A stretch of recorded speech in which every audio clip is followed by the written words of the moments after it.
I want to first thank all the fans for Saturday night. I thought it was great that you gave Colt the welcome home that he deserved over all the things that he's done for the University of Texas and the winningest quarterback in college football history. And I thought that was really well done. I also appreciate how you honored the family members that were affected by breast cancer. I thought it was a great moment at that time to start the game, and I was proud of the fans. They stayed, they helped our team fight, and I know it's hard to do when we're not playing very well. And it's unusual, and I ask you to do that for the next 4 weeks for these kids, because they are trying, the coaches are trying, and I appreciated you hanging in there and helping us as much as you could. Guys played very hard on Saturday night. There's a real fine line between winning and losing. In fact, John Bianco got me some stats a few minutes ago, and it's really interesting that you look at the difference in last year's team and this year's team and show you the fine line between winning and losing. We're obviously making too many mistakes, but penalties last year at this time, we had 59 penalties. Right now we've got 59 penalties. So we had too many penalties Saturday night. We had 11 that really hurt us, but obviously it's the same as last year. Third down percentage, last year we were converting 44% of our third downs offensively. This year we're converting 41% of our third downs. So that's not as bad as it seems. We'd like to do better, but it's not. Defensively, last year we were holding people to 24% of their third down conversions. This year we're giving up 36%. So we're not doing as well on defense and giving up more big plays in that area. Red zone and turnovers is what we've said. Last year our red zone scores, scoring touchdowns, we scored 24 touchdowns last year and 38 trips. So 63% of the time in the red zone we scored. We held the opponents to only 8 touchdowns and 15 trips. So 53% of the time we kept them from scoring touchdowns. Red zone touchdowns this year, as compared to 24 of 38, we're only 15 of 36.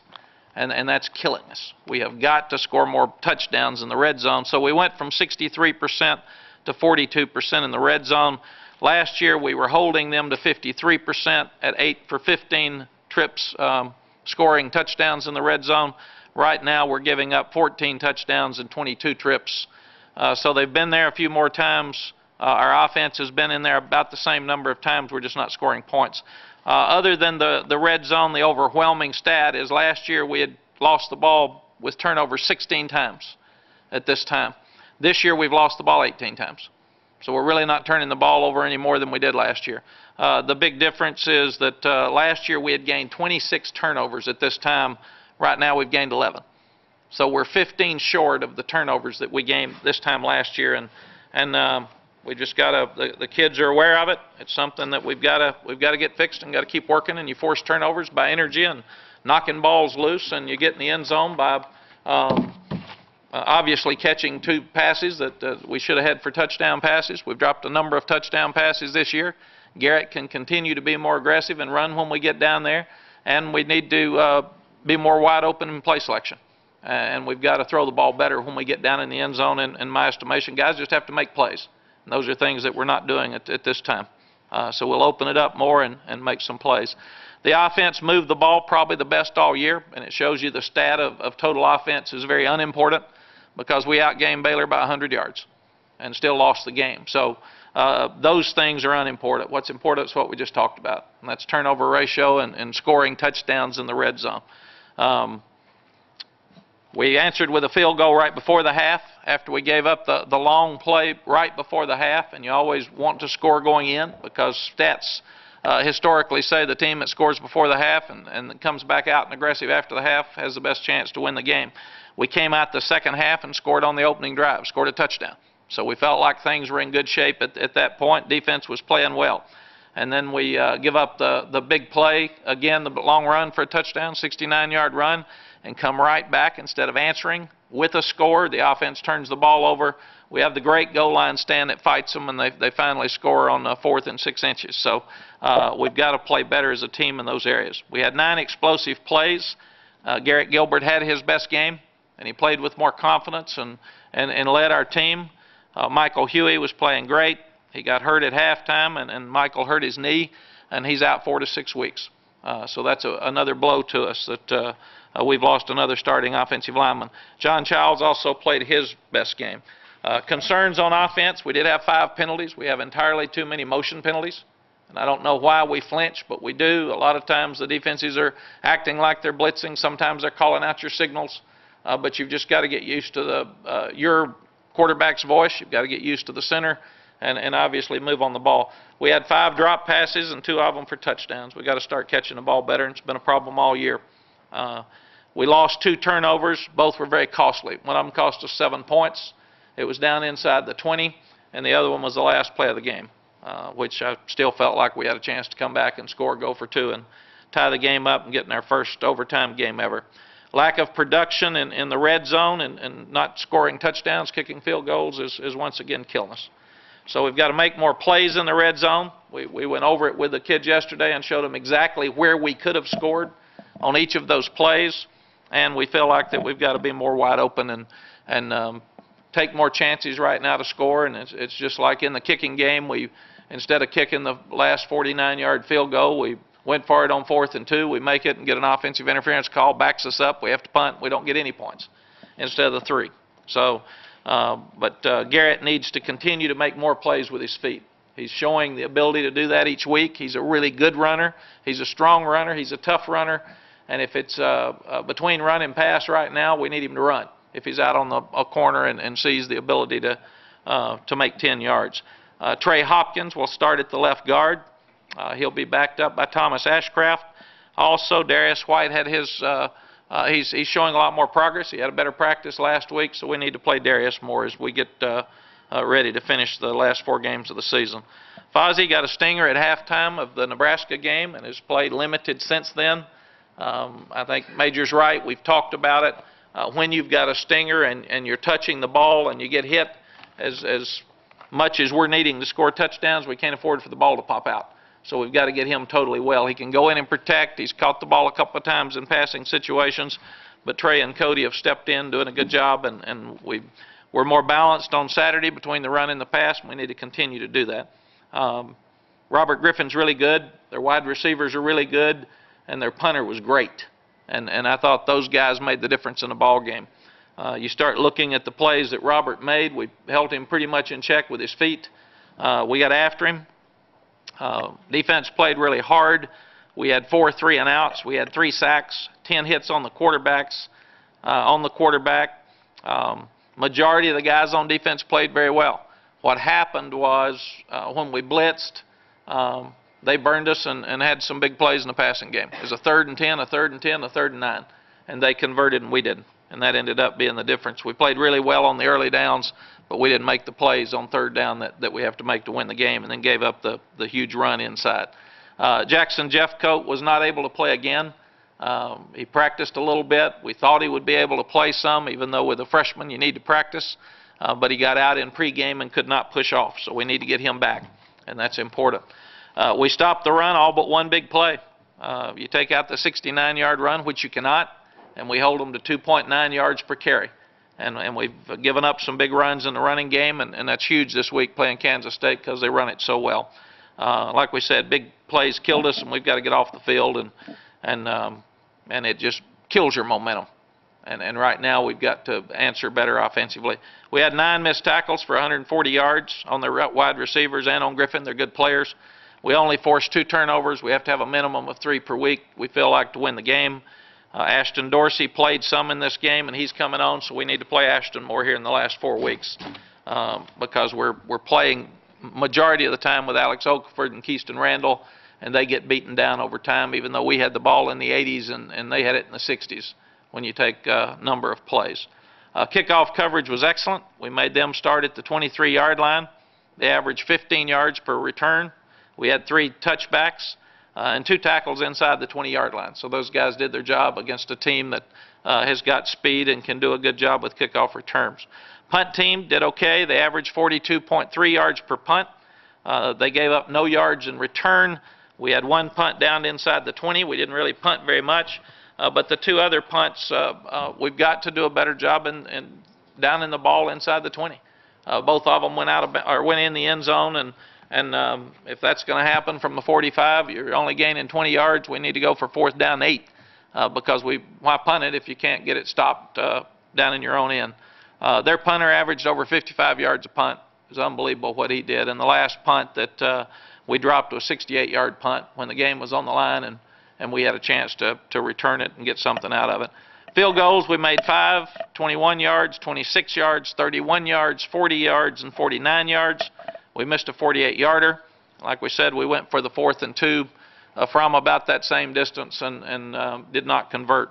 And we're going to have to look at just trying to go for 4th downs. And if we feel like we're in a game where they're going to score, then we've got to just try not to kick long field goals. And especially you're kicking field goals from 21, 26, and 31, and it looked like we were holding them in check. It looked like we had a chance to win the game in a low-scoring game. And then they made their big plays in the second half. Great job on kickoff return on the first one by Eddie Jones. He ran it back to the 50. After that, we were poor. We did a very poor job with kickoff returns. We got to continue to look at something there, and we're going to put Christian Scott back there this week and look at him on kickoff returns and get a bigger body and see if we can get some yards up inside, because we have not done well in that area all year. Punt, block, and return has been the best in the country for us for years, and it's been a real struggle, to say the least. It's interesting that Curtis Brown is averaging 14.92 yards per punt. He's 13th in the country in punt returns. And the 3 obvious drops, 2 of them didn't really affect us other than our hearts and our emotions Saturday night because they didn't change the game, but the one against UCLA did. So he's really, really struggled in that position, and we'll keep working with him, but we'll also have Mike Davis, Christian Scott, and Adrian Phillips back there as they look at getting punt returns this week. Lots of guys graded winning performances on special teams. The guys are really trying. That's why with that much effort, we should be getting more out of our, especially out of our kickoff return. Curtis Brown played really, really well during the game. He graded a winning performance. It was obvious that he dropped the 2 punts. Other than that, he had a perfect night. And he really didn't affect the outcome of the game in a negative way, even though at the times we were waiting on those reviews, it could have. And it's something that we can't do. After the last one, it was obvious to everybody. He got frustrated, took off his helmet and kicked it. It's a 15-yard penalty, and obviously a loss of composure. And I asked Curtis permission for this. He's got a 1-year-old baby. I got a call from Curtis on Tuesday night that his baby might die. It had really bad respiratory problems. The baby's in Houston. He was driving on Tuesday night to go see the baby, and he was listed on a group randomly for an NCAA drug test on Wednesday morning. They do that about twice a year for schools like Texas. If you miss the NCAA drug test, it counts as a positive. And if you have a positive, you don't get to play for a year. He's a senior. He'd lose the rest of his eligibility. So he stayed here.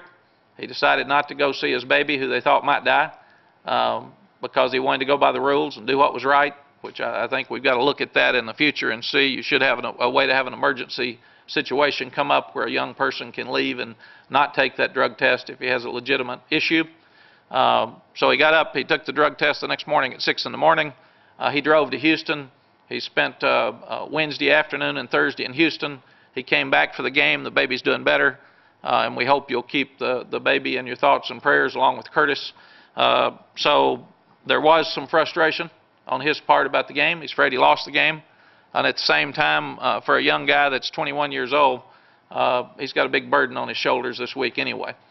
So a lot of times things aren't what we think they are.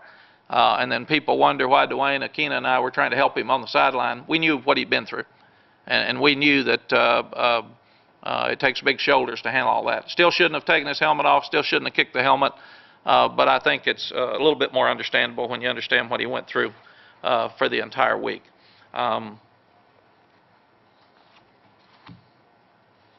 Who plays at the end of the year? Should we just dump all the seniors and go with youth because we're 4-4 at midseason? Absolutely not. You play the guys that give you the best chance to win. You play the guys that deserve to win. You're not going to bench guys that are playing great. Now, if a guy's not playing well, you bench him and you move on. But you sure don't do that with guys who are helping you win and getting themselves in a position. A lot of guys are playing great. Some of these guys have helped us win a lot of ball games around here, and we're not going to allow the losses that we've had to jerk them out of the game when they're playing well. So we will not do that, and they know that. Recruiting, most of the commitments were in for this weekend. They're doing fine. We get emails sometimes asking are the recruits all going to jump ship. Shoot, they usually like the fact they'll have a better chance to play if you're not winning all the games. So nobody's wavering and everybody's doing great, and recruiting's still hanging in there. Bill Snyder is one of the great coaches of all time. He's a great friend of mine. He and I guess we're kind of the old guys in the now the granddads in the Big 12. We always sit with each other at the meetings because we think alike. But he is a tremendous football coach. He is what Coach Royal is to us. He's a living legend. When you drive into their stadium, you pull in on Bill Snyder Boulevard. You get out and you walk into Bill Snyder Family Stadium, and that's pretty cool. So I've told him not many guys that are still living have a stadium named after him. And he's done a tremendous job. He's one of the best coaches in the country. They're always well coached. They're tough. They take care of the ball. They're good in the kicking game. They're physical on defense. It'll be like a brawl. They're a power running team. They take about 6-inch splits. They've got what might be one of the best, if not the best, running back in the country. We'll see two great ones here the next 2 weeks. In Daniel Thomas, he's 6'2", he's 228. He is a guy that has already gained 996 yards, and he'll touch the ball 38, 40 times during this ball game. This isn't going to be a fool 'em game. They'll run it at you and run it at you and run it at you, and then they'll fake it to him and have a double move outside by a wide receiver in man coverage and throw it deep. And they do a tremendous job of that. Also, a top pro prospect is Kenneth Mayfield. He's 6'4", 350. He's a senior, number 67. He's their right guard. They're 25th in the nation in rushing. They're averaging 193 yards per game. Defensively, they're a four-man front. They're not a big blitz team. They blitz only about 26% of the time, but they've got a lot of good players over there running around knocking people out. We do have comparisons. They beat UCLA, and they lost to Baylor by the same score that we did, 7 points or something. So it should be a great ball game, and I want everybody to know our coaches are working as hard as they can, hard as they ever have. They're disappointed, but they are working their tails off to try to get better and win a football game. And I thought we made tremendous progress last week after the way we stunk against Iowa State with our players. We still making too many mistakes. There's still a fine line. The stats I gave you that matter to start the press conference were the ones with turnover ratio, and we have got to start forcing turnovers with our defense. We say it every week, but it's hard to do. You can't just wave a wand. You got to knock them loose and then put pressure on the quarterback and get some tip balls. And we're getting balls that are tipped and they catch them, but we're not having any that are tipped that we get to catch. And there were 5 balls on the ground Saturday night that we didn't get for Baylor. So we knocked the balls loose, but we got to get on them. Same thing happened at Nebraska. So we just got to keep working and keep fighting and try to get it all together in the last 4 weeks here. Coach, what about the wide receivers of the drops? Is that mental? Is it physical? What are you and Bobby Kennedy trying to do? Or is there anything you can do to turn that around? Well, we talk about it, and it seems like it's one drop by each one of them. So that's what's happened. You just go around the room, and it's been amazing. We got so spoiled by Jordan and Quan that we never had any drops. And that's just killing us. So if it was one guy, we'd take him out. But everybody seems to have one. And when you're struggling, the one kills you. In the past, we could drop some passes and nobody noticed it because we scored so many points. But right now, it's an issue, and I think it probably goes back to confidence more than anything else. It's hard to play here. You got to be a confident person, tremendous amount of pressure. And when you drop one, you drop another one. If you're not careful, you drop another one. And we just got to get those guys to regain their confidence. Doesn't that have to affect Garrett a little bit as he goes through the season? Has to, especially on red zone. You talk so much about the red zone, it gets to be a problem, but the throw he made to a tight end was perfect. There's another throw to a wide receiver that's going to be a touchdown where it's a great break on the ball, and their defensive back misses, and where Baylor scored in those situations, we did not. And those are things that we're missing. Mack, there's been a couple of online reports that Dick Tomey might be being brought in as a consultant. Can you comment on that? Dick Tomey? Yes. You mean full-time as a consultant here? Those were the reports, yes. Yeah, no.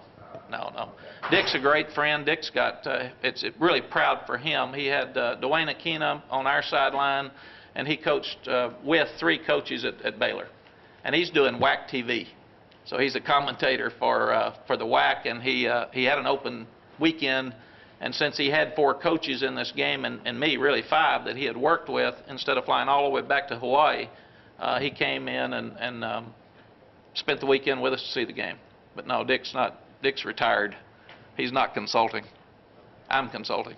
Coach, can you talk about, you talk so much about goals for teams. At this point, with a lot of the goals that you normally talk about not out there, do you reset things? How do you keep the motivation up right now? Yes, I went over it. We're really, really honest with our team. I mean, we tell them exactly what we see. And I went over yesterday with the entire team that I was proud of their effort. It was a lot better than it was against Iowa State. We still didn't make the plays that we need to win. So it's about winning.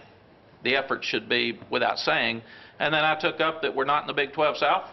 We're not in the Big 12 championship race. We're not in the BCS race. So understand that. It's fact. What we are is we have a chance by winning this weekend to take it another week. You can still win your 8 games and get to a bowl and win your 9 games. And that's up to you. You can either lay down and feel sorry for yourself and go back and work, and we're going to go back and work. Mack, needing a win this week, it seems like Kansas State's the worst place you'd want to go because of your history. Yes, I tried to study the history because you do, and it's we've said it's been harder for our guys to get ready to play Big 12 North teams from the old Big 8 for whatever reason. I mean, but the history of my 13 years here, it's just been harder every time. And you look at it, the first year we had no chance. Major's first start, they beat us 48-7. It could have been 108-7. And I don't remember how we got 7. We might have intercepted something because we didn't make a first down. Ricky got 28 yards or 38 yards. So I do remember that being a miserable day. The second time we went up there, it was a real tough game after a hard Oklahoma loss, and Marcus Tubbs blocked a field goal on the last play of the game for us to win 17-14, and Kansas State was ranked and had a great team. So that was a great team, great game for us. And the third time we went, we moved the ball 8 plays down the field.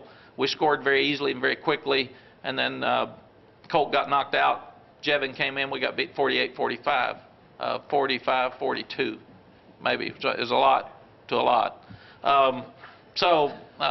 When you look at it, the first one we had no chance. The second one we won. The third one I'd like our chances better with Colt. We nearly won without him. And Jevin went in as a freshman quarterback and did really well. So probably our history has been worse against Kansas State and Austin than it has been in Manhattan when you look at it, because we've sure stunk 3 of the 5 here or something. Mack, you call on a lot of history when you're coaching. You haven't been through this here. What do you call upon in your coaching tactics to kind of get this thing turned around? Well, the hardest thing, Urban Meyer's a great friend. We're both struggling with some of the same issues this year. And the hardest thing is that fixing things is it's simple to the public eye, it's simple to the media because everybody wants somebody fired. That's just the new thing. Everybody wants they want players taken off the team immediately. They want people ripped in public. They want your coaches by name ripped in public. They want you to make them feel better, and none of those things really help you win. In fact, they hurt you. It hurts your staff. It hurts your team. So first and foremost, I worried after Iowa State, and I was mad, obviously.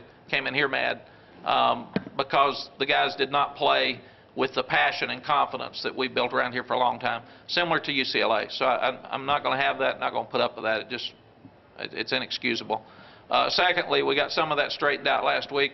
I thought we had it straightened out going into Nebraska. Coming out of Nebraska, I thought it was straightened out. It obviously wasn't. So we had a lot of hard meetings last week. A lot of hard things were said with coaches and players. Everybody got some things off their chest. There is absolutely no finger pointing. The guys are playing hard together. The frustrating thing, or the numbers tell you what we have to do better. We got to score in the red zone, and we got to force more turnovers. I mean, those are the things that have to be done. And then you'd like to make some plays in your kicking game that we haven't been making. So instead of screaming, shouting, throwing everything, you work really hard to do those things. So we'll have most of our practice this week will be in the red zone offensively. I mean, we've just got to get our confidence back and start scoring touchdowns. And defensively, I don't know what else we can do more than talk about the turnovers, and we've done drills and strip. So we got to start playing with enough confidence that we can get some things to work. People forget I was 2-20 at one time. I mean, I've been here. I understand. I understand fans being frustrated. I understand media being frustrated. I feel frustrated some. You can't. You got to get it fixed. So my frustration has to go away, and it has to turn into production. And so far, we haven't played well. when you go back and look at the fine line between playing for a national championship and you look at what we're doing this year, the obvious difference in those stats says 26 turnovers last year to 11 this year. It says 95% or 63% touchdowns in the red zone last year to a lot less than that now. So those are the numbers that make a difference, and we got to continue to work and fix them. Okay, Coach, we got to run. Thank you. All right, guys, we've got Oh. the conference call.